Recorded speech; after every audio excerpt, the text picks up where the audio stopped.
Aos 13 anos de idade, Mariana não sabia que carregava no ventre o próprio irmão. Quando os primeiros sinais da gravidez apareceram no meio de 1923, nas fazendas isoladas da Serra da Mantiqueira, em Minas Gerais, sua família fingiu que era apenas uma doença passageira. Ninguém falou sobre os gemidos que vinham do quarto dela durante as madrugadas. Ninguém questionou por que o pai, Antônio Ferreira, trancava a porta por fora toda a noite.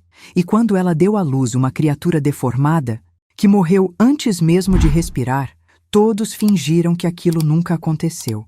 Mas algumas maldições não morrem junto com quem as origina. Elas crescem no silêncio, se alimentam da vergonha e se espalham como uma doença que contamina gerações inteiras. Meu nome é Rosa, tenho 73 anos e durante quase 5 décadas carreguei o peso dessa história em silêncio. Hoje, finalmente, posso contar a verdade sobre o que aconteceu com a família Ferreira entre os anos de 1923 e 1978. Quando a última descendente finalmente conseguiu quebrar o ciclo de horror que assombrava a nossa região. Se você está me ouvindo agora, saiba que não foi por coincidência. Talvez sua própria família carregue segredos parecidos. Talvez você reconheça alguns sinais que vou descrever.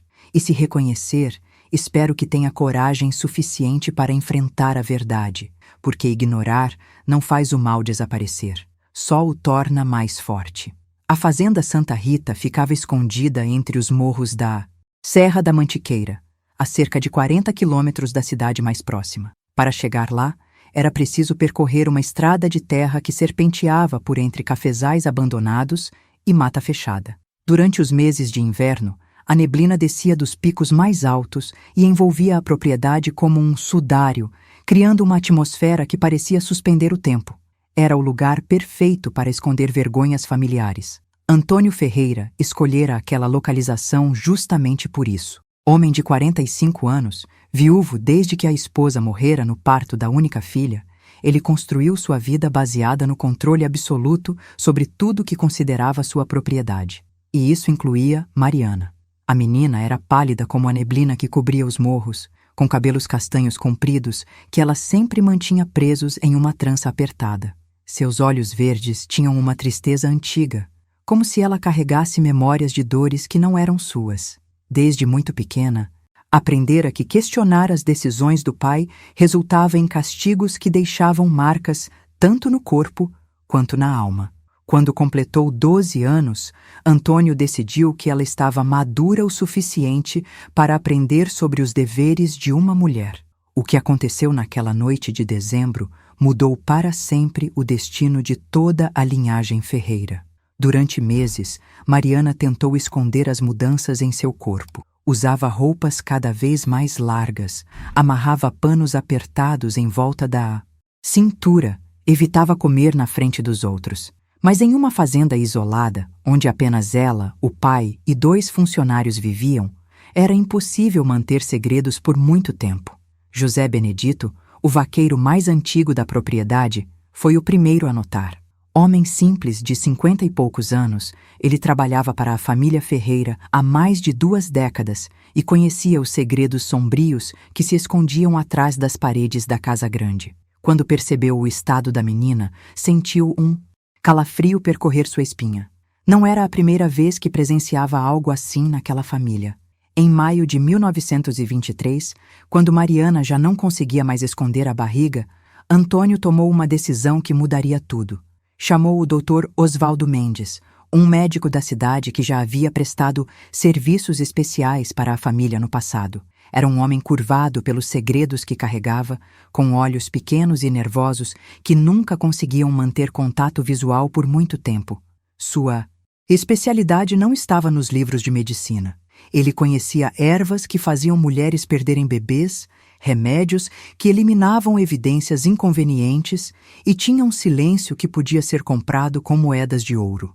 Quando o Dr. Osvaldo examinou Mariana naquela tarde chuvosa de maio, suas mãos tremeram ao tocar na barriga da menina. Havia algo errado com aquela gravidez. O bebê se movia de forma estranha, como se estivesse lutando contra algo dentro do próprio ventre. A pele da menina estava mais quente que o normal, e quando ele encostava o ouvido para escutar os batimentos cardíacos, Ouvia 2 corações batendo, mas não em sincronia. Era como se estivessem brigando pelo mesmo espaço, pelo mesmo sangue. Dr. Osvaldo recomendou que o parto fosse feito ali mesmo, na fazenda, longe de olhos curiosos. Antônio concordou imediatamente. Não podia haver registros oficiais daquele nascimento. A parteira escolhida foi Dona Benedita Souza, uma mulher negra de 60 anos que conhecia os segredos da natureza melhor que qualquer médico formado. Ela havia assistido centenas de partos na região, mas quando chegou à fazenda Santa Rita e viu Mariana, soube imediatamente que aquele não seria um nascimento comum. A menina estava deitada na cama, com os olhos vidrados fixos no teto, movendo os lábios como se estivesse rezando ou conversando com alguém invisível. Sua pele havia adquirido uma tonalidade acinzentada, e quando Dona Benedita tocou em sua testa, sentiu como se estivesse tocando gelo que queimava. O trabalho de parto começou durante a madrugada de 15 de junho de 1923. Mariana não gritou, não gemeu, não chorou. Permaneceu em silêncio absoluto durante todo o processo, como se estivesse cumprindo um ritual ao qual já estava acostumada. Dona Benedita ficou perturbada com aquela calma antinatural. Em seus 40 anos assistindo partos, nunca havia visto uma menina de 13 anos suportar tanta dor sem emitir um único som. Era como se a dor fosse familiar para ela, como se ela já soubesse que aquilo tinha que acontecer daquela forma. O bebê nasceu morto, pequeno, mal formado, com características que Dona Benedita descreveria anos depois como não completamente humanas. Os dedos eram longos demais, os olhos estavam posicionados de forma estranha no rosto, e havia marcas na pele que pareciam queimaduras antigas. Mas o mais perturbador era a expressão congelada no rosto da criatura. Mesmo morta, parecia estar sorrindo. Dona Benedita envolveu o corpo em um pano branco e entregou a Antônio, que desapareceu com um embrulho na escuridão da madrugada. Quando voltou, 3 horas depois, suas roupas estavam sujas de terra fresca e havia barro sob suas unhas. Mas seus olhos brilhavam com uma satisfação estranha, como se tivesse completado algo importante. Mariana nunca se recuperou completamente daquele parto. Fisicamente, seu corpo se curou, mas algo em sua mente se partiu naquela noite. Ela parou de falar quase completamente, comunicando-se apenas por gestos e olhares vazios. Seus cabelos começaram a cair em mechas, deixando falhas irregulares que ela tentava esconder com lenços. Durante as madrugadas, os funcionários da fazenda a ouviam caminhando pelos corredores da casa, sempre carregando algo nos braços, sempre cantarolando uma canção de ninar que ninguém reconhecia. Quando alguém tentava se aproximar para ver o que ela carregava, descobria que seus braços estavam vazios, mas ela continuava fazendo movimentos de embalar uma criança, continuava sussurrando palavras doces para algo que só ela conseguia ver. José Benedito começou a notar mudanças estranhas na propriedade após aquela noite. O gado, que antes pastava tranquilamente pelos campos, passou a se aglomerar sempre no lado oposto da fazenda, longe da casa grande. Os cavalos empinavam e se recusavam a passar próximo ao local onde Antônio havia enterrado o bebê. As galinhas pararam de botar ovos, e quando finalmente botavam, os ovos saíam com cascas escuras e um cheiro doce e enjoativo que fazia qualquer pessoa recuar instintivamente. As plantas do jardim que cercava a casa começaram a murchar sem explicação, mesmo sendo regadas diariamente. Era como se a própria terra estivesse rejeitando qualquer forma de vida saudável. 3 meses após o parto, Dr. Osvaldo retornou à fazenda para um último exame em Mariana. Quando a examinou, fez uma descoberta que o assombraria pelo resto de sua vida. A menina estava grávida novamente. Não era possível. Ela não havia tido contato com nenhum homem além de Antônio desde o parto anterior. Não havia tempo suficiente para uma nova concepção. Mas ali estava a evidência. Uma nova gravidez estava se desenvolvendo em seu ventre. Dr. Osvaldo questionou Antônio sobre a situação, mas o homem apenas sorriu daquela forma estranha e disse: "A família precisa continuar. O sangue precisa permanecer puro." Naquele momento, Dr. Osvaldo compreendeu que havia se envolvido em algo muito maior e mais perigoso do que imaginava, mas já era tarde demais para recuar. Ele havia se tornado parte da maldição. Quando ela viu Mariana, de apenas 14 anos, grávida pela segunda vez em menos de um semestre, suas mãos começaram a tremer. Não era medicamente possível. Não havia explicação científica para aquilo. Mas ali estava a evidência palpável. Uma nova criança crescia no ventre da menina, e desta vez ela se movia de forma ainda mais violenta que a anterior. Durante o exame, Irene notou algo que a fez questionar tudo em que acreditava sobre medicina. A barriga de Mariana não tinha o formato normal de uma gravidez. Era angular, como se a criança estivesse crescendo em posições impossíveis dentro do útero. Quando ela encostava as mãos para sentir os movimentos, tinha a impressão de que não era apenas um bebê. Pareciam ser múltiplos, brigando por espaço, arranhando as paredes internas do ventre como animais desesperados tentando escapar de uma armadilha. E o mais perturbador, às vezes ela jurava sentir pequenas mãos empurrando de volta quando ela pressionava a barriga da menina, como se as criaturas estivessem conscientes de sua presença e reagissem a ela com hostilidade. O parto durou 16 horas. Mariana permaneceu consciente e em silêncio durante todo o processo, mas seus olhos verdes haviam adquirido uma coloração mais escura, quase preta, e ela fixava o olhar em um ponto específico do teto, como se estivesse observando algo que ninguém mais conseguia ver.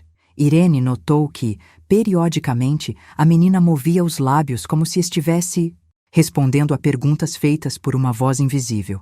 E sempre, ela balançava a cabeça afirmativamente, como se estivesse concordando com instruções que só ela conseguia ouvir. Quando finalmente nasceram, eram 2 bebês, ambos mortos, mas desta vez seus corpos estavam perfeitamente formados. Eram meninos idênticos, com cabelos escuros e feições que lembravam inequivocamente Antônio Ferreira. Mas havia algo profundamente errado com seus olhos. Mesmo mortos, eles permaneciam abertos, e suas pupilas refletiam a luz das velas de uma forma que não era natural. Irene tentou fechar as pálpebras dos bebês, mas elas não permaneciam fechadas. Era como se algo os mantivesse vigilantes, mesmo na morte. Dr. Osvaldo envolveu os 2 corpos em panos separados e os entregou a Antônio, que novamente desapareceu na escuridão. Desta vez, ele demorou mais para voltar. Quando retornou, quase ao amanhecer, havia uma satisfação ainda maior em seus olhos. Ele carregava consigo um cheiro doce e enjoativo, como flores podres misturadas com terra úmida. E em suas roupas, Irene notou pequenas manchas escuras que pareciam se mover quando ela não estava olhando diretamente para elas. 3 dias após o segundo parto, José Benedito fez uma descoberta que o assombraria pelo resto de seus dias. Enquanto cuidava do gado na parte mais distante da propriedade, ele ouviu choros de bebê vindos da direção da casa grande. Eram choros altos, desesperados, como de crianças com fome ou dor. Mas ele sabia que não havia bebês vivos na fazenda. Curioso e preocupado, ele se aproximou cautelosamente da casa. Os choros pareciam vir debaixo da terra, como se estivessem sendo emitidos por algo enterrado vivo. Seguindo o som, José chegou ao local onde Antônio havia enterrado os corpos dos bebês mortos. A terra estava mexida, mas não da forma que deveria estar após um enterro recente. Havia pequenos buracos espalhados pela superfície, como se algo pequeno tivesse tentado escavar saídas. E ao redor de cada buraco, a grama havia morrido, criando círculos perfeitos de terra nua. Quando José se abaixou para examinar mais de perto um dos buracos, ouviu claramente o som de pequenas unhas arranhando madeira, vindas debaixo da terra. Eram as mesmas unhas que ele havia ouvido arranhando as paredes dos quartos da casa durante as madrugadas anteriores. Naquela mesma noite, Mariana começou a apresentar um comportamento que deixou todos os moradores da fazenda em estado de pânico constante. Ela acordava no meio da madrugada e caminhava até a cozinha, onde preparava mamadeira com leite e mel. Depois, saía da casa descalça, usando apenas uma camisola branca, e caminhava diretamente até os locais onde os bebês haviam sido enterrados. Lá, ela se ajoelhava e derramava o leite na terra, sempre sussurrando a mesma frase: "Mamãe está aqui. Mamãe vai cuidar de vocês." Quando terminava, ela permanecia ajoelhada por horas, até que o sol nascesse, sempre com os braços estendidos, como se estivesse segurando crianças invisíveis. José Benedito decidiu seguir Mariana durante uma dessas caminhadas noturnas. O que ele viu o fez questionar sua própria sanidade. Quando a menina derramou o leite na terra, o líquido não se espalhou como deveria. Em vez disso, foi absorvido imediatamente pelo solo, como se algo embaixo da terra estivesse sugando avidamente. E depois de alguns minutos, ele ouviu distintamente sons de sucção, como bebês mamando. A terra ao redor dos pequenos buracos começou a se mover suavemente, como se algo pequeno estivesse se mexendo logo abaixo da superfície. Em outubro de 1923, Dr. Osvaldo retornou para outro exame de rotina em Mariana. O que ele encontrou o fez considerar abandonar a medicina e fugir para outro estado. A menina estava grávida pela terceira vez. Não havia dúvida. Ela estava no terceiro mês de gestação, apenas um mês após ter dado à luz os gêmeos mortos. Era biologicamente impossível, mas ali estava acontecendo diante de seus olhos. Quando ele questionou Antônio sobre a situação, o homem respondeu com uma calma assustadora. A família está crescendo mais rápido que esperávamos. É um sinal de que estamos no caminho certo. Irene Carvalho, que havia acompanhado o Dr. Osvaldo nessa visita, fez uma descoberta ainda mais perturbadora. Ao examinar Mariana, ela notou que a menina havia desenvolvido estrias na barriga, mas não eram estrias comuns. Tinham um formato específico, como se tivessem sido gravadas de dentro para fora por pequenos dedos. E quando ela tocava nessas marcas, elas estavam quentes, pulsando como pequenos corações independentes. Mariana parecia sentir prazer quando as estrias eram tocadas. Ela fechava os olhos e sorria de uma forma que fazia Irene sentir náuseas. Foi durante essa terceira gravidez que os funcionários da fazenda começaram a relatar avistamentos que desafiavam qualquer lógica. Durante as madrugadas, eles viam pequenas figuras correndo pelos campos, sempre em grupos de 2. Eram do tamanho de crianças pequenas, mas se moviam de forma estranha, como se não estivessem acostumadas a caminhar sobre a terra. Quando alguém tentava se aproximar para ver melhor, as figuras desapareciam, mas deixavam para trás pegadas pequeníssimas na terra úmida. Pegadas que tinham formato humano, mas com dedos longos demais e marcas de unhas afiadas. O terceiro parto aconteceu em janeiro de 1924. Desta vez, Dr. Osvaldo trouxe consigo um assistente, um jovem médico recém-formado chamado Carlos Mendonça, que se especializara em casos psiquiátricos. Carlos havia concordado em participar porque Dr. Osvaldo lhe prometera uma experiência única na área de medicina rural. Ele não imaginava que presenciaria eventos que o fariam abandonar a profissão médica para sempre. Mariana, agora com 15 anos, havia mudado drasticamente desde a primeira gravidez. Sua pele havia adquirido uma tonalidade quase translúcida, através da qual era possível ver suas veias escuras serpenteando como rios negros. Seus cabelos haviam caído quase completamente, restando apenas mechas ralas que ela insistia em pentear obsessivamente.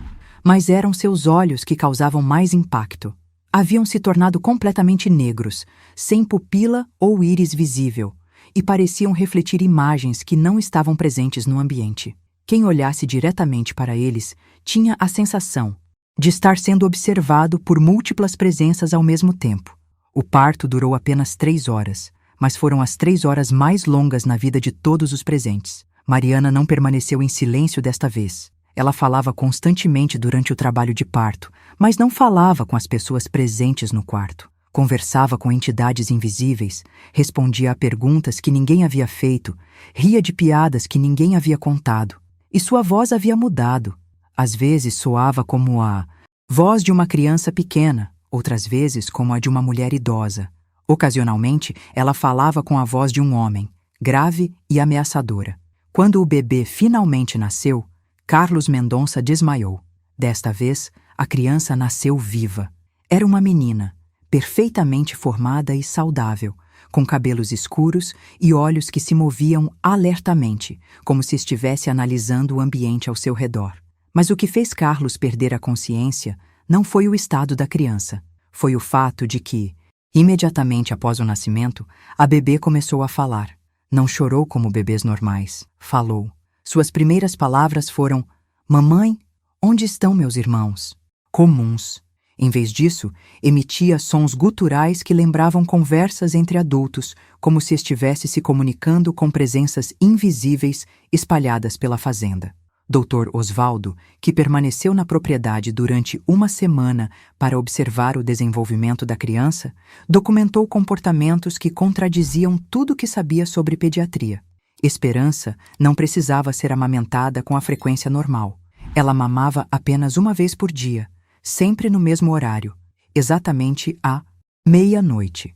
E quando mamava, seus olhos permaneciam abertos e fixos no rosto de Mariana, como se estivesse estudando cada detalhe da expressão da mãe. Durante a amamentação, a temperatura do quarto despencava drasticamente, fazendo com que a respiração de todos os presentes se tornasse visível no ar gelado. E sempre havia o som de outras crianças mamando simultaneamente, embora só houvesse um bebê visível no cômodo. Carlos Mendonça, o jovem psiquiatra que assistira ao parto, decidiu permanecer na fazenda por alguns dias para estudar aquele caso extraordinário. Ele acreditava que poderia encontrar explicações científicas para os fenômenos que presenciava. Durante a segunda noite de sua estadia, ele foi despertado por vozes vindas do quarto de Mariana. Eram vozes de crianças pequenas, conversando em sussurros, mas havia algo profundamente errado com o tom. Não eram conversas inocentes. As vozes discutiam métodos de causar dor, descreviam em detalhes formas de torturar animais pequenos e riam com uma maldade que fazia os cabelos do Dr. Carlos se arrepiarem. Quando ele se aproximou cautelosamente do quarto, viu através da fresta da porta uma cena que o faria abandonar não apenas a medicina, mas também o país. Mariana estava sentada na cama, segurando Esperança nos braços, mas ao redor delas havia outras figuras pequenas. Eram crianças translúcidas, com feições que lembravam os bebês mortos dos partos anteriores, mas, agora crescidas, com cerca de 3 ou 4 anos de idade. Elas brincavam silenciosamente no chão, sempre manipulando objetos que pareciam ser pequenos animais. Quando Carlos focou melhor o olhar, percebeu que não eram brinquedos. Eram ratos, pássaros e outros pequenos animais reais que as crianças espectrais torturavam com uma precisão médica assustadora. José Benedito começou a encontrar animais mortos espalhados pela propriedade todos os dias. Não eram mortes naturais ou causadas por predadores. Os animais apresentavam ferimentos precisos, como se tivessem sido operados por alguém com conhecimento anatômico. Orelhas cortadas em padrões geométricos, olhos removidos com precisão cirúrgica, órgãos internos reorganizados e costurados de volta com linha fina. E sempre, havia pequenas pegadas ao redor dos corpos, pegadas de crianças descalças que não correspondiam ao tamanho dos pés de Mariana ou de qualquer outra pessoa na fazenda. Em março de 1924, Irene Carvalho retornou à fazenda para um exame de rotina em Esperança, que agora tinha 3 meses de idade. O que ela encontrou desafiou todas as suas décadas de experiência em enfermagem. A bebê havia crescido com uma rapidez sobrenatural. Tinha o tamanho e o desenvolvimento motor de uma criança de 1 ano, mas mantinha a aparência facial de um recém-nascido. Seus dentes haviam nascido todos de uma vez, mas não eram dentes de bebê. Eram dentes afiados, pontiagudos, mais parecidos com os de um animal predador do que de um ser humano. Durante o exame, Esperança demonstrou habilidades que eram impossíveis para uma criança de sua idade.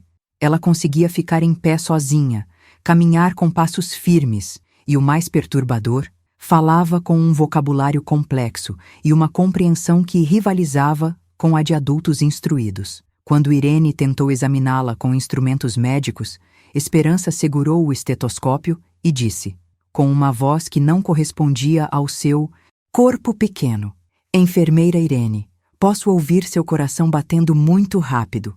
Está com medo? Deveria estar. Minha família está crescendo e logo precisaremos de mais pessoas para cuidar de nós." Foi nessa visita que Irene descobriu algo que a fez questionar sua própria sanidade. Enquanto examinava Esperança, ela notou que a criança não projetava sombra. Mesmo sob a luz forte das velas, onde todos os outros objetos no quarto criavam sombras nítidas, o corpo de Esperança não bloqueava a luz de forma alguma. Era como se ela fosse feita de uma substância que a luz atravessava completamente. E quando Irene tocava na pele da criança para medir temperatura ou verificar reflexos, suas mãos passavam através dela ocasionalmente, como se Esperança alternasse entre estados sólido e etéreo. Dr. Osvaldo fez sua última visita à fazenda em abril de 1924.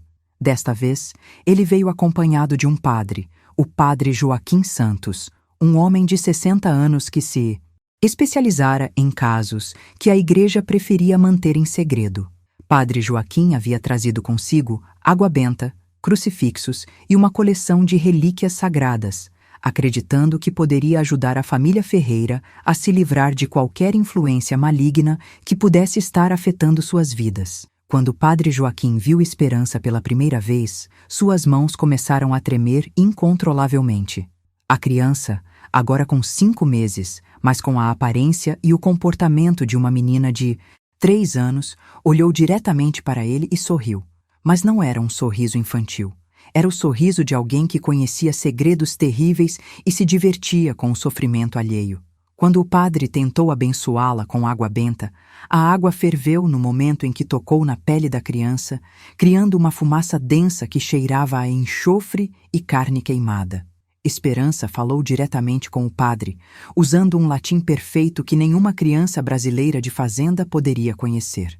Pater, tu, venis ut nos liberis, sed nos iam liberi sumus, família nostra crescit, et tu pars eius fies. O padre traduziu mais tarde essas palavras para Dr. Osvaldo. Padre, você veio para nos libertar, mas nós já somos livres. Nossa família está crescendo e você se tornará parte dela. Durante a tentativa de exorcismo que se seguiu, eventos aconteceram que fizeram tanto o padre quanto o médico fugirem da fazenda antes mesmo do pôr do sol. Quando o padre Joaquim começou a recitar as orações tradicionais, todas as janelas da casa se quebraram simultaneamente, mas os cacos de vidro não caíram para dentro ou para fora. Permaneceram suspensos no ar, girando lentamente e refletindo imagens que não estavam presentes no ambiente. As imagens mostravam crianças sendo torturadas, mulheres gritando durante partos impossíveis e um homem que se parecia com Antônio, mas com olhos completamente negros, sorrindo enquanto enterrava corpos pequenos. Mariana, que havia permanecido relativamente calma durante todos os eventos anteriores, começou a ter convulsões quando as orações se intensificaram. Mas não eram convulsões médicas comuns. Seu corpo se contorcia em posições anatomicamente impossíveis, seus ossos pareciam se quebrar e se recompor repetidamente, e sua voz se multiplicava, como se várias pessoas estivessem falando através dela simultaneamente. Ela falava em idiomas que ninguém reconheceu, mas o tom era inequivocamente ameaçador. E sempre, independentemente do idioma usado, ela repetia um nome: Antônio. Foi durante essas convulsões que a verdade mais terrível se revelou. Antônio Ferreira não era o pai de Mariana. Ele era seu irmão mais velho. A menina que todos acreditavam ser sua filha era, na verdade, sua irmã caçula, que ele havia criado desde bebê após a morte dos pais, em uma epidemia de febre amarela que assolou a região em 1910. A fazenda Santa Rita havia sido a propriedade da família por gerações, e sempre houve rumores sobre práticas estranhas entre seus proprietários. Práticas que envolviam manter o sangue da família puro através de relacionamentos que a sociedade considerava abomináveis. Quando o padre Joaquim descobriu essa informação através das revelações feitas por Mariana durante suas convulsões, ele compreendeu que não estava lidando apenas com uma possessão demoníaca. Estava diante de uma maldição familiar que se perpetuava há décadas, talvez séculos, através de práticas que corrompiam não apenas os corpos, mas as próprias almas de todos os envolvidos.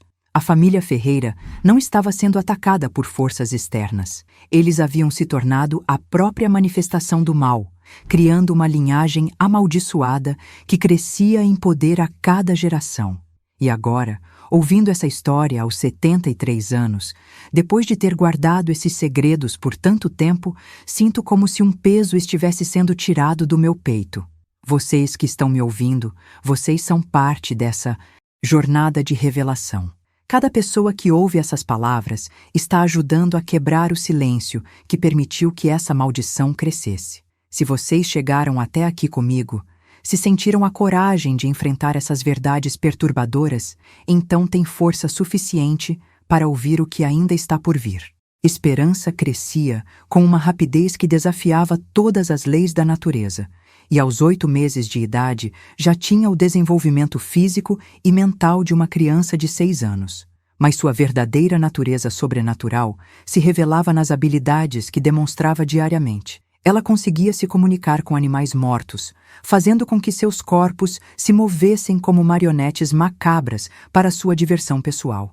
Os ratos que morríamos pela fazenda se levantavam quando ela os chamava e dançavam em círculos ao som de canções que só ela conseguia ouvir. Durante as noites de lua nova, Esperança saía de casa vestindo apenas uma camisola branca e caminhava até os locais onde seus irmãos haviam sido enterrados. Lá, ela cavara pequenos buracos com as mãos, sempre sussurrando em idiomas que não existiam em nenhum dicionário terrestre.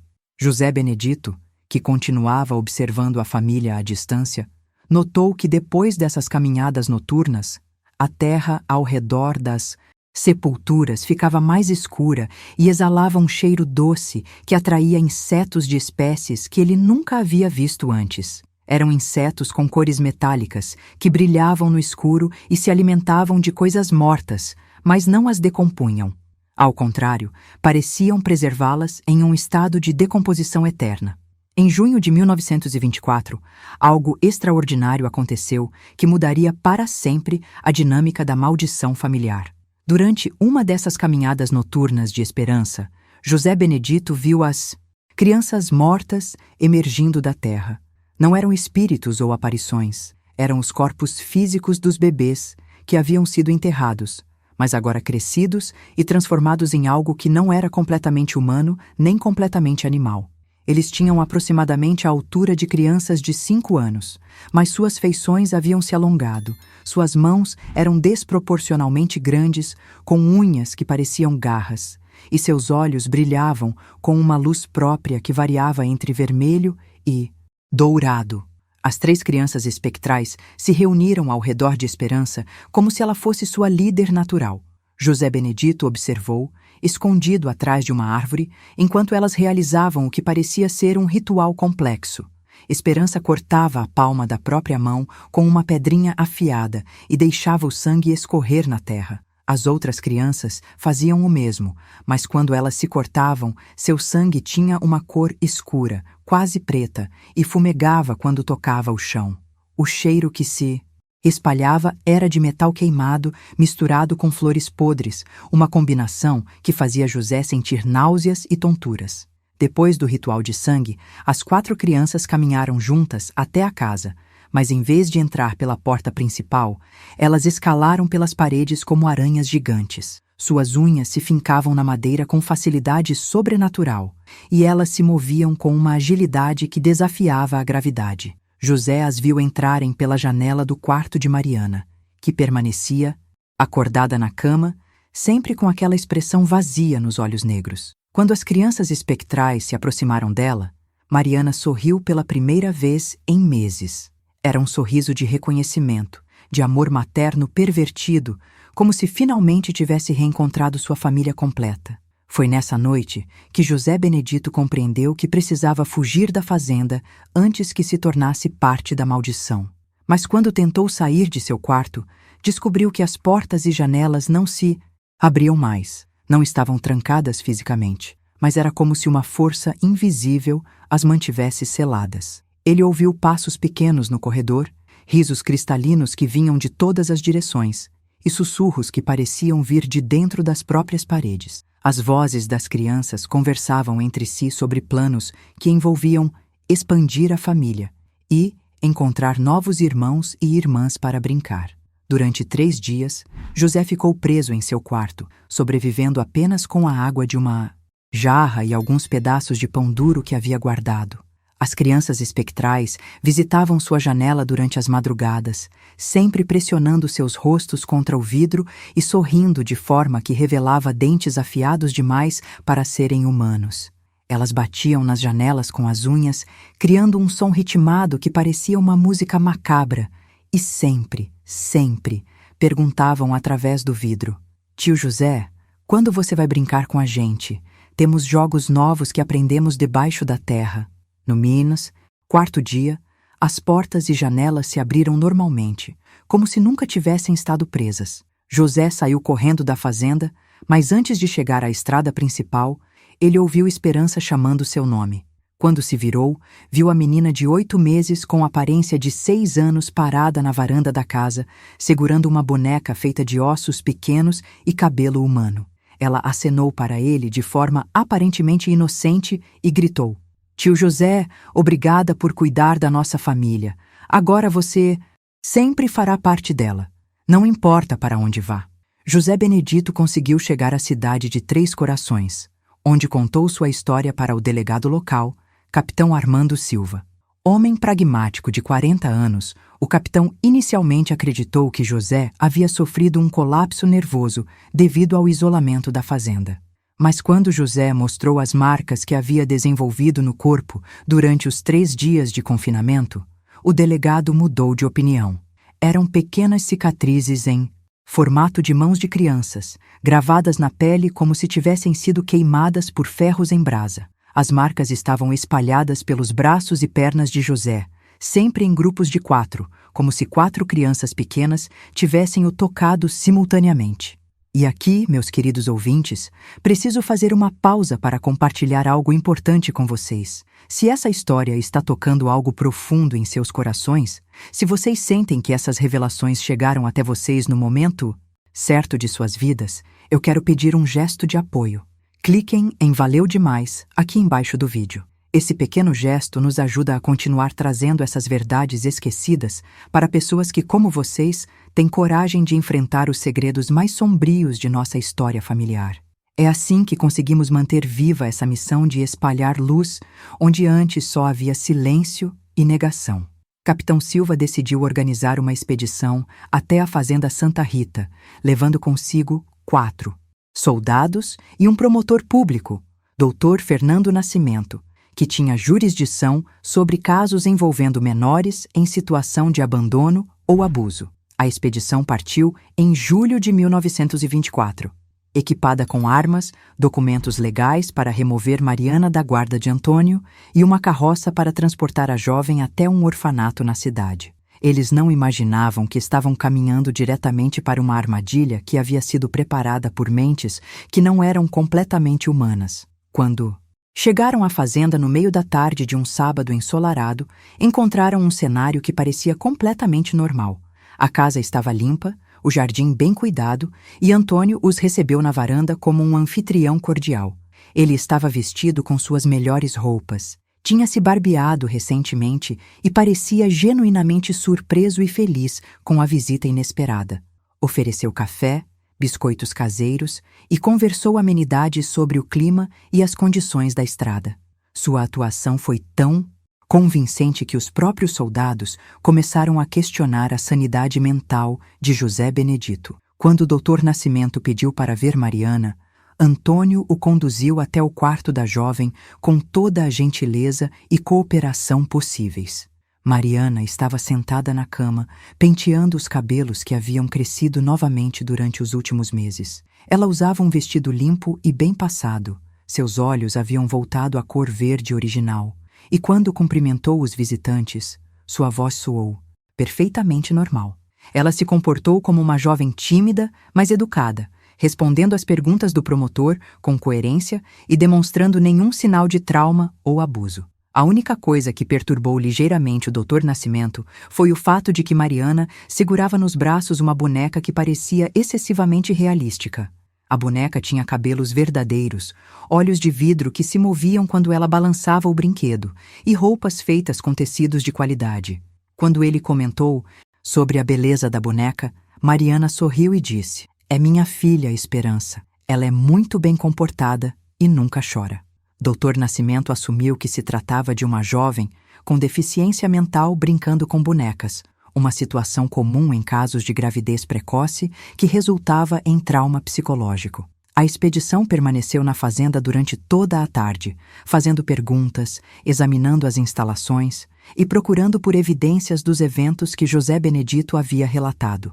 Não encontraram nada suspeito. Não havia sinais de covas recentes, não havia animais mortos espalhados pela propriedade, não havia cheiros estranhos ou objetos macabros. Tudo parecia normal, até mesmo pacífico. Quando o sol começou a se pôr, Capitão Silva decidiu que haviam perdido tempo suficiente investigando as fantasias de um homem obviamente perturbado. Mas na medida em que a escuridão se aproximava, pequenos detalhes começaram a mudar de forma quase imperceptível. A temperatura caiu drasticamente, mesmo sendo julho, mês de inverno, mas normalmente ameno naquela região. Os cavalos começaram a ficar inquietos, empinando e relinchando sem motivo aparente.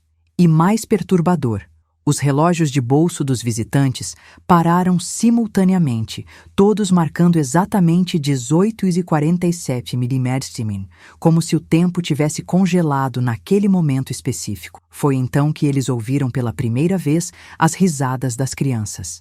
Vinham de todas as direções, ecos cristalinos que pareciam brotar da própria terra. Antônio sorriu e explicou que eram os filhos dos vizinhos brincando nos campos próximos, mas todos sabiam que não havia vizinhos num raio de 20 quilômetros da fazenda.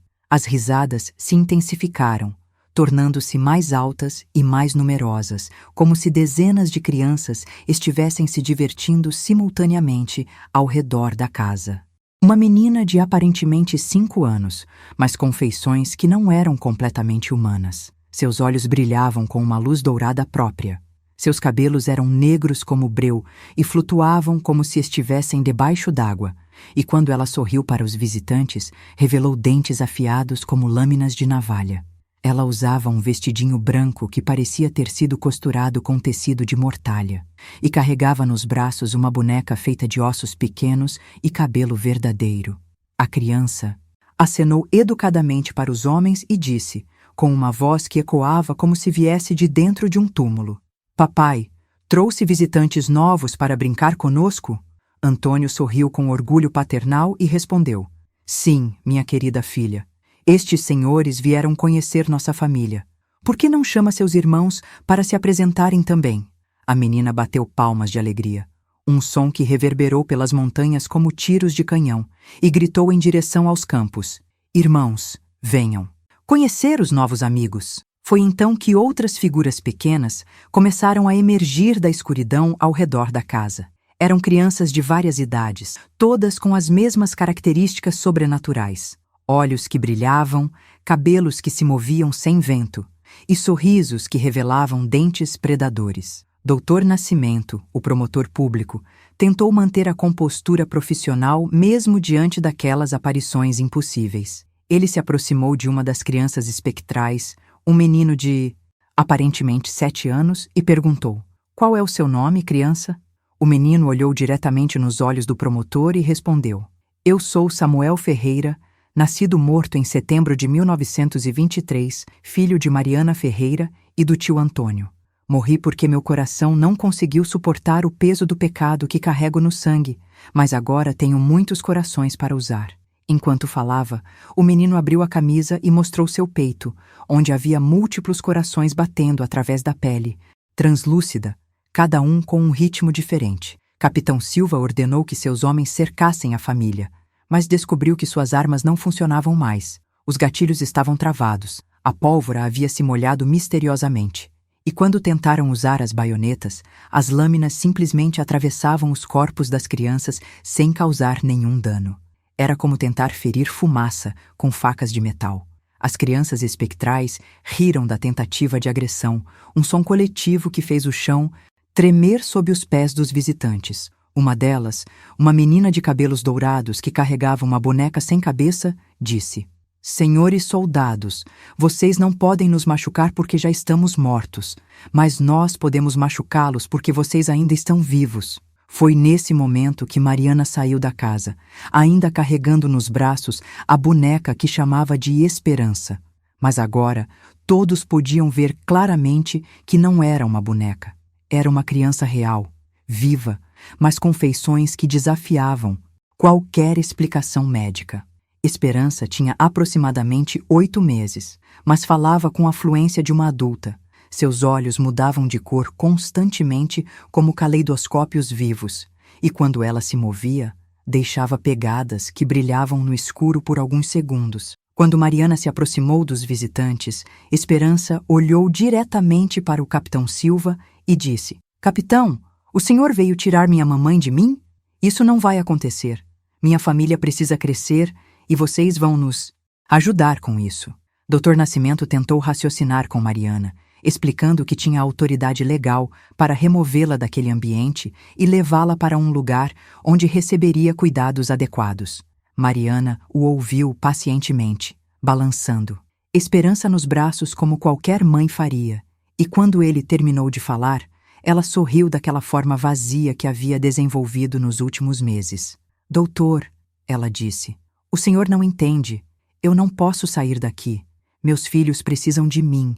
Todos eles." Ela gesticulou em direção às crianças espectrais que os cercavam. "E agora, vocês também vão fazer parte da nossa família. É para isso que vocês vieram, não é? Para completar o círculo." As crianças espectrais começaram a se aproximar lentamente dos visitantes, sempre mantendo aqueles sorrisos predadores. Elas se moviam de forma estranha, como se não estivessem acostumadas com a gravidade terrestre, às vezes flutuando alguns centímetros acima do chão, outras vezes afundando ligeiramente na terra como se fossem feitas de material menos denso que o normal.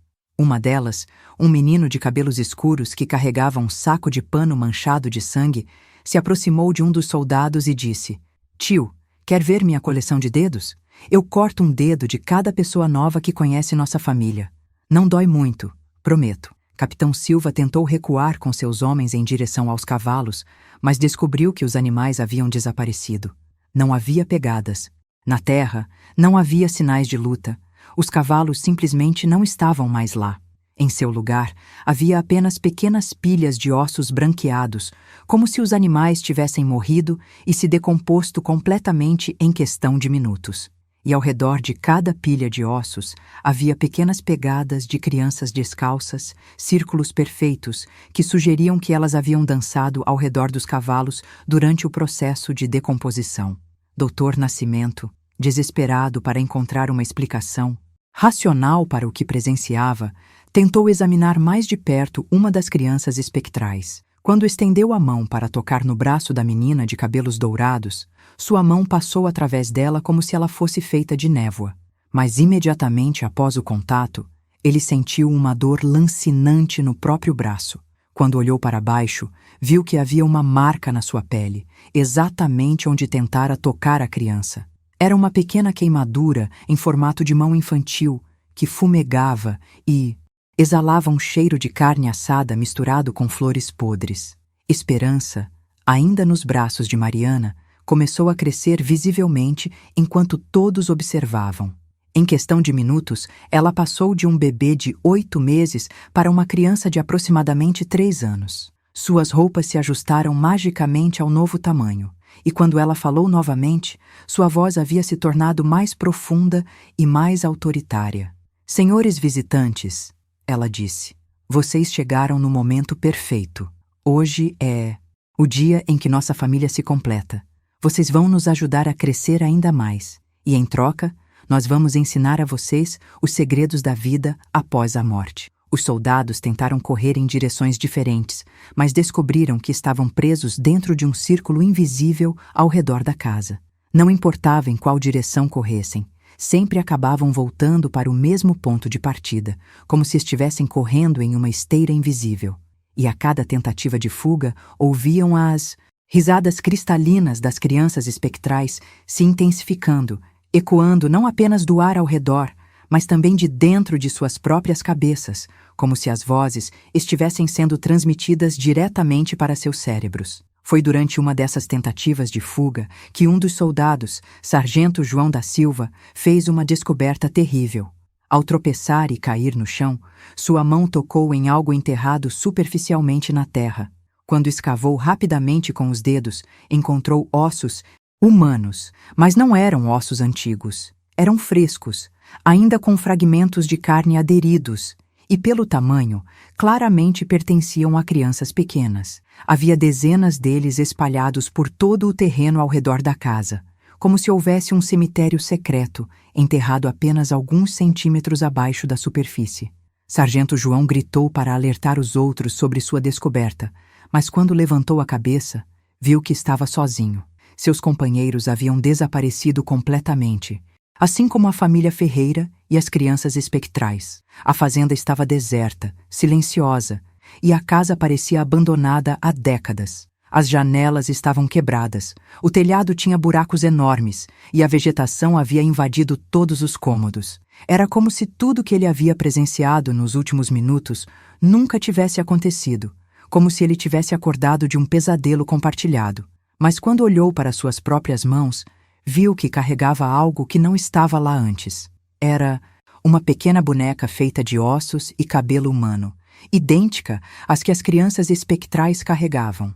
E na base da boneca, gravadas como se tivessem sido queimadas na madeira, estavam palavras em latim que ele não conseguia ler, mas que de alguma forma compreendia. Familia crescit in aeternum. A família cresce eternamente. Boneca de ossos e cabelo humano que aparecera em suas mãos não era apenas um objeto macabro, era um receptáculo, uma ponte entre o mundo dos vivos e o reino sombrio que a família Ferreira havia criado através de gerações de relacionamentos proibidos e rituais sangrentos. Durante sua viagem de volta à cidade, João ouviu constantemente vozes infantis sussurrando em seus ouvidos, sempre perguntando quando ele voltaria para brincar com a família.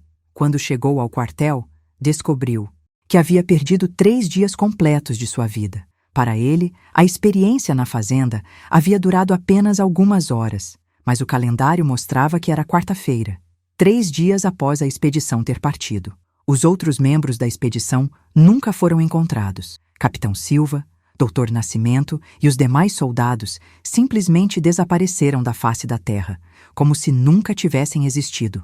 Suas famílias foram notificadas de que haviam morrido em serviço, mas nenhum corpo foi localizado para sepultamento. O caso foi arquivado como desaparecimento em circunstâncias inexplicáveis, uma classificação que o Exército usava para situações que preferiam esquecer. Sargento João tentou contar sua versão dos eventos, mas foi imediatamente transferido para um hospital militar, onde passou 6 meses sendo tratado por desgaste nervoso severo e alucinações relacionadas ao trauma de combate. Durante sua internação no Hospital Militar de Belo Horizonte, João desenvolveu habilidades que não possuía antes de visitar a fazenda. Ele conseguia ouvir pensamentos de outras pessoas, especialmente de crianças, e quando tocava em objetos pessoais, via imagens vívidas do passado de seus proprietários. Os médicos militares documentaram essas habilidades como sintomas de esquizofrenia paranoide, mas privately reconheciam que João demonstrava conhecimento sobre eventos que seria impossível ele saber através de meios convencionais. Ele descrevia com precisão acidentes que haviam acontecido com pacientes anos antes, revelava segredos que pessoas haviam guardado a vida inteira e sempre avisava sobre crianças que estavam correndo perigo. Em dezembro de 1924, 6 meses após sua internação, João foi visitado por uma mulher que se apresentou como doutora Isabel Martins, especialista em fenômenos psicológicos atípicos. Ela havia ouvido rumores sobre as habilidades extraordinárias do sargento e viera investigar pessoalmente. Durante a primeira sessão, João imediatamente soube que ela não era médica. Era uma estudiosa do ocultismo, filha de uma família que havia enfrentado sua própria maldição geracional décadas antes. Quando ela tocou na boneca de ossos que João ainda carregava consigo, seus olhos se encheram de lágrimas e ela sussurrou: "Elas estão sofrendo. As crianças estão presas entre 2 mundos e alguém as está usando para alimentar algo muito mais antigo e poderoso." Doutora Isabel explicou a João que certas famílias brasileiras carregavam maldições que remontavam aos tempos coloniais, quando práticas indígenas se misturaram com crenças africanas e rituais católicos desvirtuados, criando formas de magia que a Igreja não conseguia compreender ou controlar. A família Ferreira representava uma dessas linhagens amaldiçoadas, mas sua situação era particularmente grave porque haviam encontrado uma forma de usar o próprio sangue contaminado para gerar crianças que nasciam já conectadas ao plano espiritual. Essas crianças não são completamente vivas nem completamente mortas, ela explicou. São âncoras entre dimensões, e alguém está usando essa conexão para abrir portais que deveriam permanecer fechados. Durante as semanas seguintes, Doutora Isabel trabalhou com João para decifrar as mensagens que a boneca de ossos transmitia. As crianças espectrais da família Ferreira não eram apenas vítimas da maldição.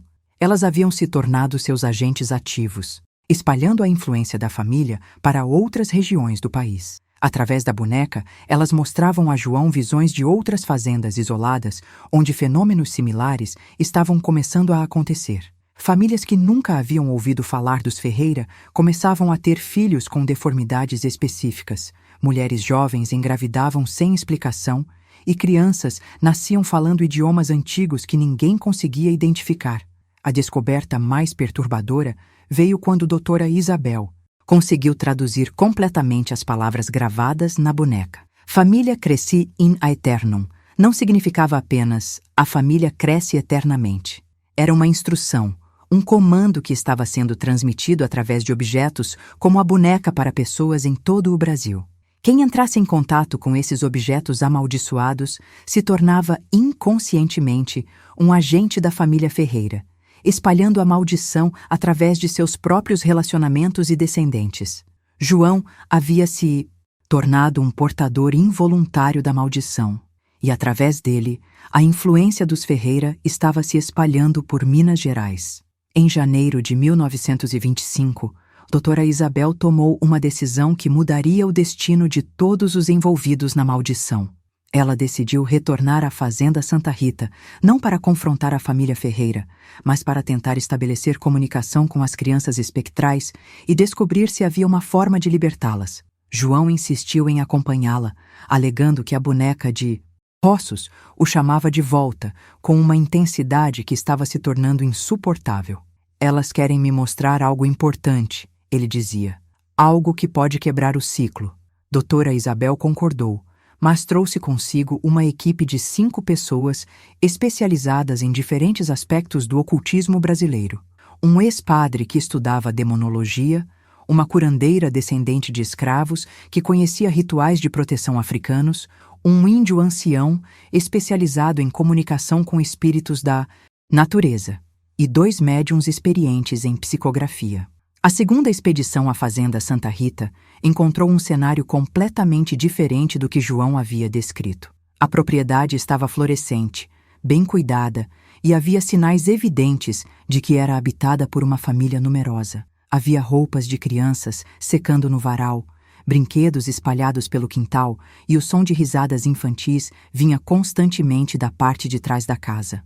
Quando bateram na porta, foram recebidos por uma mulher de aproximadamente 25 anos, que se apresentou como Mariana Ferreira. Ela estava radiante de saúde. Seus cabelos eram longos e brilhantes, e seus olhos verdes transmitiam uma serenidade que contrastava completamente com as descrições anteriores. Mariana os convidou para entrar com uma hospitalidade calorosa e genuína. A casa estava impecavelmente limpa e decorada.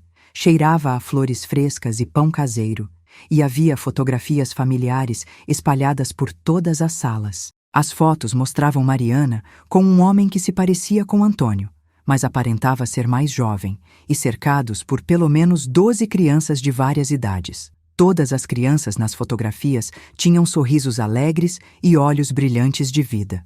Minha família cresceu muito nos últimos anos, Mariana explicou com orgulho maternal.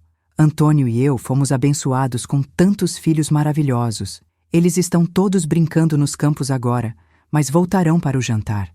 Doutora Isabel, usando Suas habilidades sensitivas percebeu imediatamente que algo estava profundamente errado com aquela realidade aparentemente perfeita. Quando tocou discretamente nos móveis da casa, recebeu visões fragmentadas de eventos horríveis. Partos sangrentos, crianças mortas sendo enterradas, rituais realizados à luz de velas e sempre, sempre, o som de choro infantil vindo de baixo da terra. Mas, ao mesmo tempo, ela também captava emoções genuínas de amor maternal vindo de Mariana. A mulher realmente acreditava que suas crianças estavam vivas e felizes. Sua mente havia criado uma realidade alternativa para protegê-la da verdade insuportável do que havia acontecido. E aqui, meus queridos ouvintes, eu preciso parar por um momento para falar diretamente com vocês. Sei que essa jornada até aqui tem sido intensa, perturbadora, cheia de revelações que mexem com o que acreditamos sobre família, sobre amor, sobre os limites entre vida e morte. Se vocês chegaram até este ponto, comigo, se tiveram coragem de enfrentar essas verdades sombrias, então vocês entendem o peso que carregamos quando decidimos quebrar silêncios ancestrais. Por isso, se sentirem no coração, cliquem em Valeu Demais aqui embaixo. Esse gesto não é só um apoio ao canal, é um reconhecimento de que juntos estamos trazendo luz para cantos escuros da alma humana que muitos preferem ignorar. Durante o jantar que Mariana preparou para os visitantes, as crianças chegaram dos campos para comer. Eram exatamente como ela havia descrito. 12 crianças de várias idades, todas saudáveis, alegres e claramente amadas. Elas conversavam animadamente sobre suas brincadeiras, fizeram perguntas educadas aos visitantes e demonstraram uma inteligência e maturidade impressionantes para suas idades aparentes. João reconheceu imediatamente algumas delas como as crianças espectrais que havia visto meses antes. Mas agora elas pareciam completamente normais, completamente vivas, completamente humanas. O ex-padre da equipe, Padre Manuel Costa, tentou abençoar disfarçadamente a comida antes de comer, mas descobriu que suas orações não funcionavam. As palavras sagradas saíam de sua boca, mas não havia nenhum poder espiritual atrás delas, como se estivesse em um lugar onde as leis divinas não se aplicavam. A curandeira africana, Mãe Jurema, notou que suas proteções espirituais também haviam parado de funcionar no momento em que entraram na propriedade. Era como se estivessem em uma bolha de realidade onde as regras normais da existência haviam sido suspensas. Após o jantar, as crianças se ofereceram para mostrar aos visitantes suas brincadeiras favoritas no quintal. Era uma noite de lua cheia e, baixo aquela luz prateada, as crianças brincavam de jogos que pareciam normais à primeira vista, mas tinham elementos perturbadores quando observados mais atentamente. Elas brincavam de esconde-esconde, mas quando se escondiam, literalmente, desapareciam, tornando-se invisíveis até mesmo para os médiuns da equipe. Brincavam de pega-pega, mas se moviam com velocidade sobrenatural, correndo pelas paredes e pelo teto da casa como se a gravidade não existisse para elas. Enquanto todos dormiam, e sussurrou em seu ouvido uma revelação que mudaria tudo o que acreditavam sobre a maldição da família Ferreira. Tio Sebastião, disse a criança com sua voz etérea, nós não estamos presos aqui. Nós escolhemos ficar. Mamãe Mariana não conseguiria viver sabendo que nos matou, então nós criamos este mundo onde ela pode ser feliz. Mas agora vocês vieram, e sua presença está fazendo o mundo real vazar para dentro do nosso mundo bonito. Sebastião compreendeu, então, que as crianças espectrais haviam desenvolvido uma consciência coletiva após a morte e, em um ato final de amor pelos pais que as haviam trazido ao mundo através de circunstâncias terríveis, elas criaram uma realidade alternativa onde todos podiam existir em paz. Mariana vivia em sua bolha de felicidade maternal, acreditando genuinamente que suas crianças estavam vivas e saudáveis. Antônio, que havia desaparecido da realidade normal, existia naquele plano como um pai amoroso e protetor, livre da culpa e da loucura que haviam consumido sua mente. E as crianças, mesmo mortas, podiam experimentar a infância que lhes havia sido negada na vida real. Mas a manutenção daquela realidade artificialmente criada exigia uma energia sobrenatural constante, e as crianças espectrais a obtinham sugando a força vital de pessoas que entravam em contato com objetos amaldiçoados como a boneca de ossos. João da Silva e todos os outros que haviam tocado em artefatos da família Ferreira estavam inconscientemente alimentando aquela ilusão com suas próprias energias vitais. E quanto mais pessoas se envolviam com a maldição, mais forte e expansiva se tornava a realidade alternativa criada pelas crianças. Doutora Isabel fez uma descoberta ainda mais perturbadora quando conseguiu acessar os registros históricos reais da região. A família Ferreira havia existido na fazenda Santa Rita, mas não da forma como todos acreditavam. Antônio Ferreira era de fato irmão de Mariana, mas ambos haviam morrido em 1924, vítimas de um surto de febre tifoide que devastou fazendas isoladas da região. Mariana morreu durante um parto prematuro causado pela doença, e Antônio morreu 3 dias depois, delirando de febre. Os bebês que ela havia carregado no ventre nunca nasceram vivos. Todos os eventos que João e os outros haviam presenciado eram manifestações espirituais criadas pelas almas das crianças que morreram antes de nascer. A descoberta mais chocante veio quando Sebastião Oliveira conseguiu se comunicar com o próprio Antônio Ferreira no plano espiritual. O homem havia perdido completamente a sanidade mental antes da morte, atormentado pela culpa de ter mantido relações com sua própria irmã e causado uma gravidez que resultaria na morte dela. Em seus últimos dias de vida, ele havia feito um pacto com forças espirituais que não compreendia completamente, oferecendo sua própria alma em troca de uma segunda chance de ser um bom pai para seus filhos não nascidos. As entidades que aceitaram esse pacto não eram benevolentes. Eram antigas presenças que se alimentavam de sofrimento familiar e haviam encontrado na tragédia dos Ferreira uma oportunidade de se ancorar no plano terrestre. Durante a 3ª noite na fazenda, a realidade começou a se desintegrar rapidamente. As crianças espectrais não conseguiam mais manter a ilusão perfeita com tantas pessoas sensitivas presentes questionando a natureza daquela existência. Mariana começou a ter lampejos de memória sobre as mortes reais de seus filhos, e sua dor psíquica era tão intensa que fazia as próprias paredes da casa sangrarem.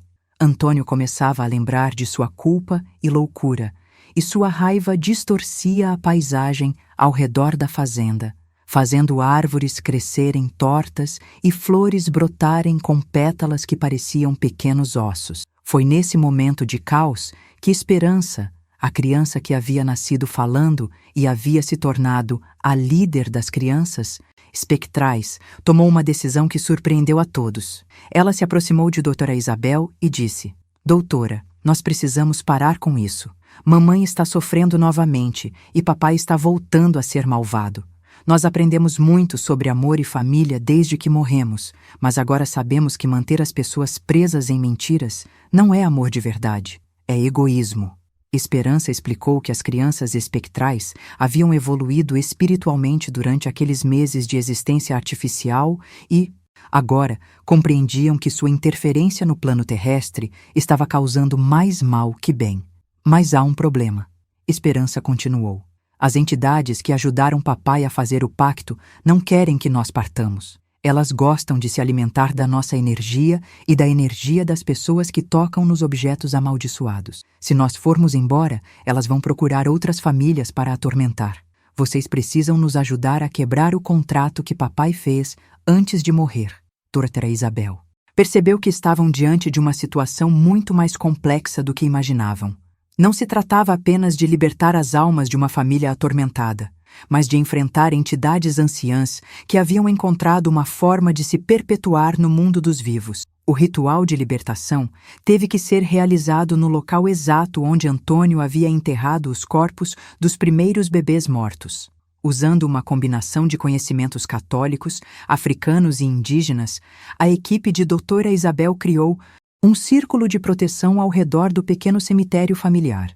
As crianças espectrais se posicionaram voluntariamente no centro do círculo, de mãos dadas, formando uma corrente de energia que brilhava com luz própria. Mariana e Antônio se materializaram pela última vez, não mais como os pais amorosos da realidade alternativa, mas como as almas atormentadas que realmente eram, carregando toda a dor, culpa e remorso de suas escolhas em vida.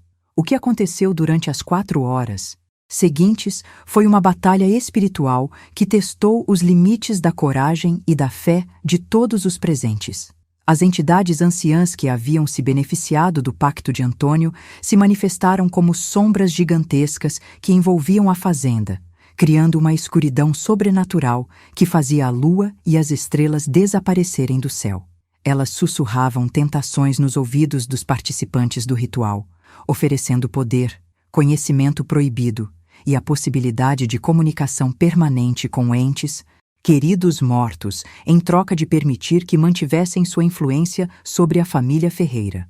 Mas as crianças espectrais, lideradas por Esperança, demonstraram uma força espiritual que surpreendeu até mesmo as entidades antigas. Elas haviam aprendido durante sua existência artificial que o amor verdadeiro às vezes significa deixar partir quem amamos, mesmo quando isso causa dor. Uma por uma, elas se despediram de Mariana e Antônio, perdoando-os pelos erros que haviam levado às suas mortes prematuras e, ao mesmo tempo, assumindo a responsabilidade por ter mantido os pais presos em uma ilusão para protegê-los do sofrimento. "Mamãe", disse Esperança, agora crescida até parecer uma jovem adulta sábia e serena, "nós te amamos, mas você precisa aceitar que nós morremos. E nós aceitamos que nossa morte não foi sua culpa, nem a culpa do papai. Vocês eram 2 crianças perdidas que não entendiam o que estavam fazendo. Agora todos nós podemos seguir em frente." Com essas palavras, a realidade alternativa que as crianças haviam mantido por meses finalmente se desfez completamente. Mariana gritou de dor quando as memórias reais de seus partos trágicos voltaram todas de uma vez, mas Esperança a abraçou e sussurrou: "A dor é real, mamãe, mas ela vai passar. E quando passar, você vai estar livre para ser feliz de verdade." A última imagem que a equipe de Dr. Isabel viu antes das almas da família Ferreira partirem, definitivamente foi Antônio ajoelhado diante de Mariana, pedindo perdão por todos os anos de abuso que havia infligido sobre ela. E Mariana, finalmente livre da confusão mental que a havia atormentado em vida, respondeu com uma sabedoria que só a morte pode ensinar: "Antônio, nós 2 fomos vítimas de uma maldição que começou muito antes de nascermos. Nossos pais, nossos avós, gerações de nossa família repetiram os mesmos erros porque ninguém teve coragem de quebrar o ciclo. Agora nós temos essa chance. Vamos usar essa oportunidade para garantir que nossa dor sirva para algo bom."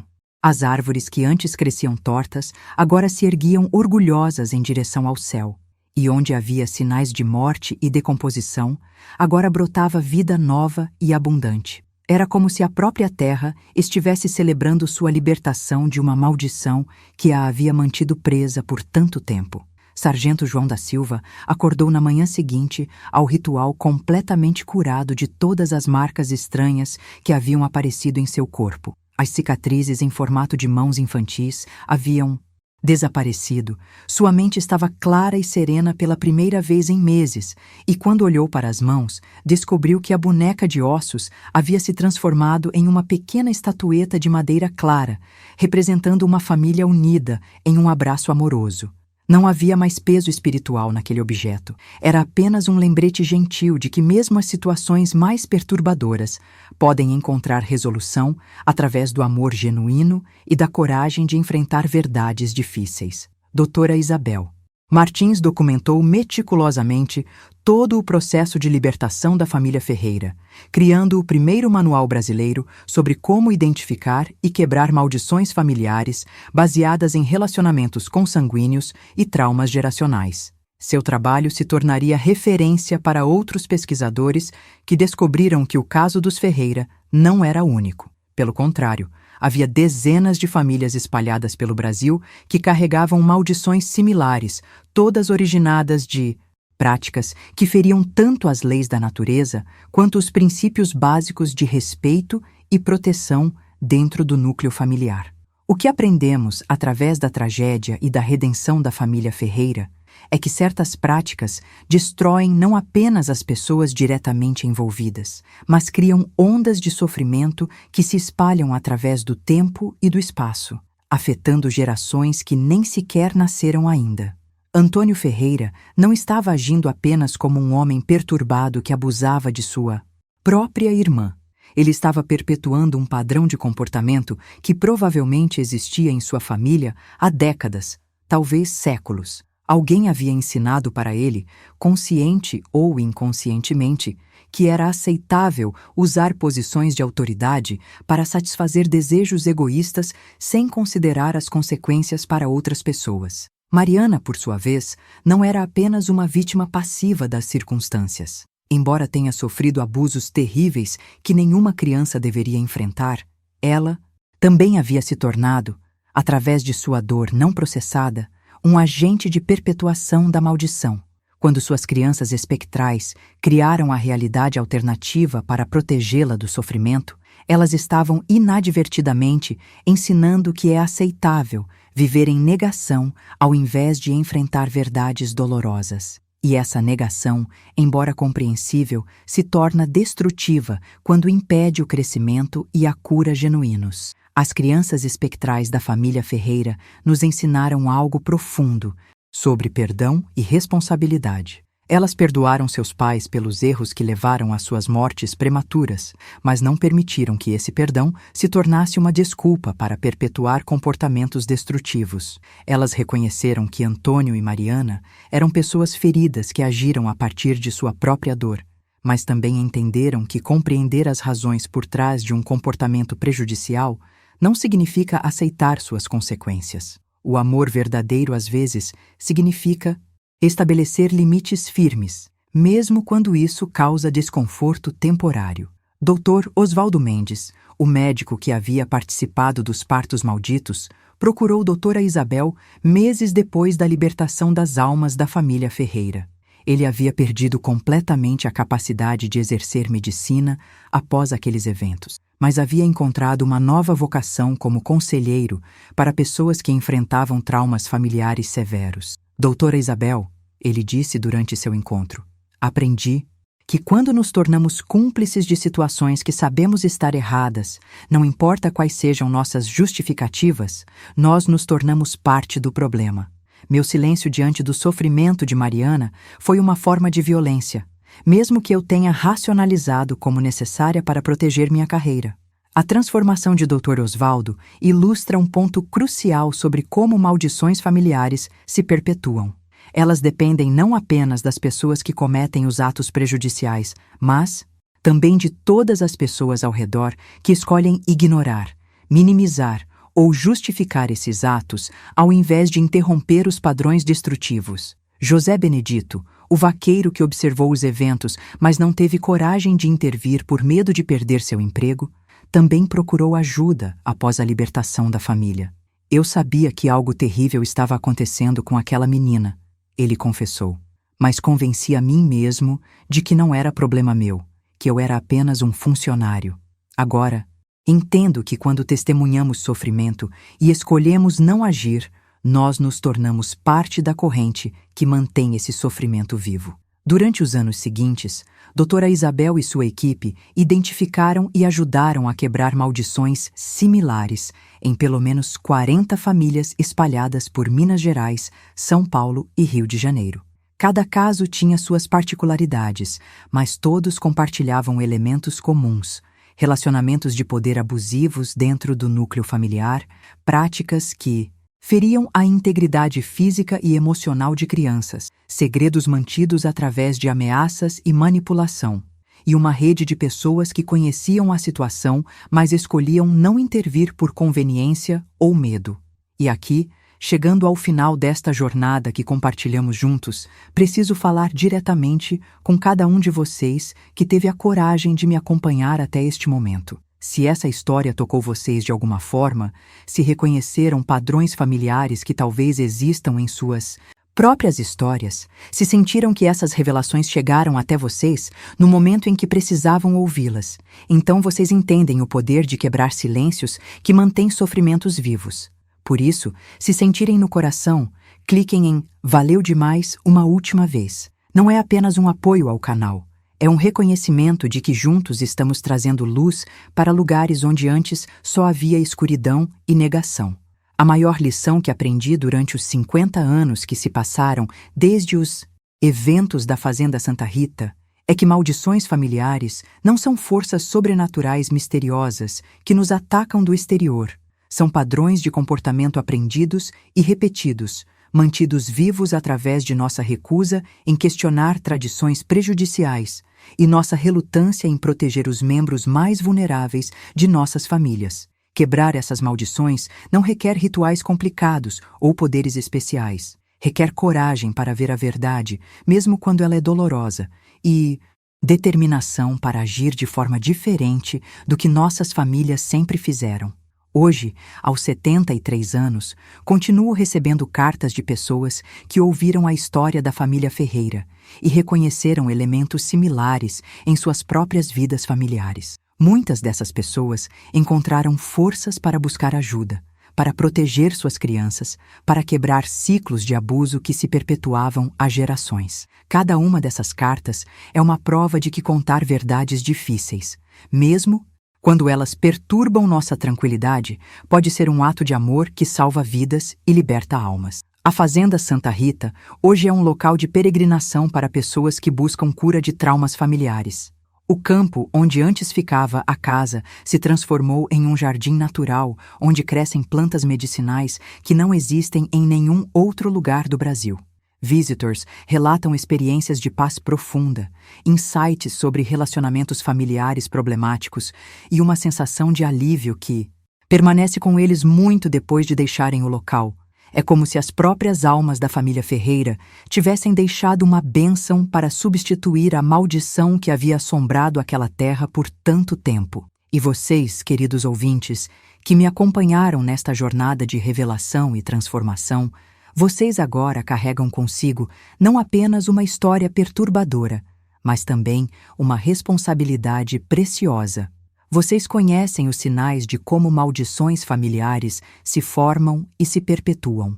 Vocês entendem que quebrar silêncios prejudiciais é um ato de coragem que pode salvar gerações futuras de sofrimentos desnecessários. Se em suas próprias famílias existem segredos que causam dor, relacionamentos que machucam crianças, ou padrões de comportamento que se repetem de geração em geração, causando sofrimento, vocês agora têm conhecimento e inspiração para agir de forma diferente. Por isso, encerro nossa conversa com um pedido do coração.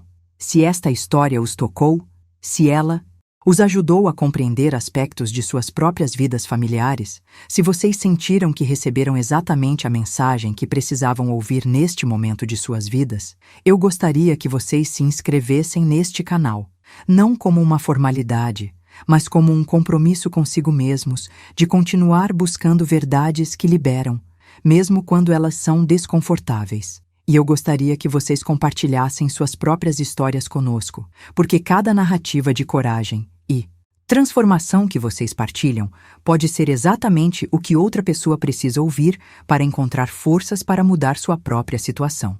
Contem-nos nos comentários que verdades vocês aprenderam sobre suas próprias famílias ao ouvir esta história. Que padrões vocês reconheceram que talvez precisem ser transformados em suas próprias vidas. Vocês têm coragem de ser a geração que quebra ciclos prejudiciais e cria novos padrões baseados em amor genuíno, respeito e proteção para todos os membros da família? Nossa comunidade está aqui para apoiar vocês nessa jornada de transformação, porque juntos, compartilhando nossas verdades e apoiando uns aos outros, nós temos o poder de transformar maldições em bênçãos, sofrimento em sabedoria e silêncios prejudiciais em vozes que curam e libertam. Obrigada do fundo do coração por terem me permitido contar esta história para vocês. Obrigada por terem tido coragem de ouvir até o final. E obrigada por serem pessoas que escolhem enfrentar verdades difíceis ao invés de viver em negação confortável, Vocês são a razão pela qual histórias como esta precisam ser contadas. Vocês são a esperança de que futuras gerações cresçam em famílias onde amor significa proteção, onde autoridade significa responsabilidade e onde segredos nunca mais sejam usados para esconder sofrimentos que poderiam ser curados.